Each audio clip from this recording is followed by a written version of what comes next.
So here's an interesting tap handle where I know very, very little about the brewery themselves.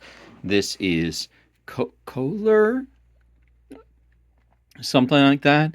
I believe that it's a Germanic style name, and so I'm not quite sure about how that pronunciation should be, but presumably it's something like that. It's supposed to be a Pennsylvania brewery.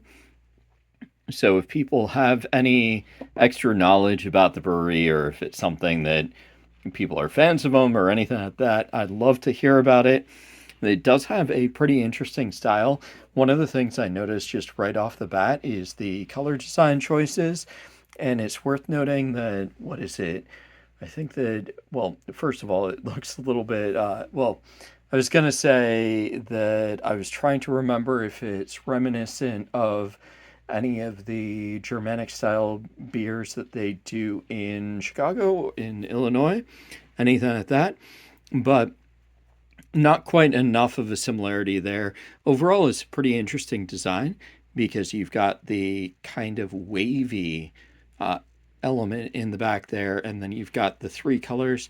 It's just a different design pattern than I'm used to with a lot of breweries. And you'll notice here that if you look at it from the side, we do actually, it looks like we've got a slight angle in there.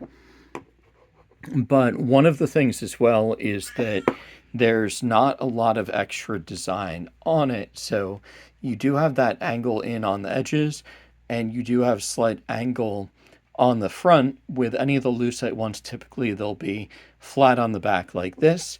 Another thing to note about this as well is that the threading goes directly into the lucite. So if you were looking at my other videos, you'll notice that a lot of the other ones, they'll have an insert, but this uses the standard 3/8/16 threading, and you'll notice that that threads directly in like that. So that means that even though it doesn't have an insert in it, it is the proper threading for your regular tap. So if you're looking to have it on display, or if you're using to actually use it on a tap faucet, you're not missing anything if you see it like that. For sizing, this is in comparison to a hockey puck. This is a quite small tap handle. Not the smallest of the tap handles that I've seen. There's some that are even smaller, but overall, it's definitely a shorter one. Pretty interesting design, just because it's a little bit of a unique variation.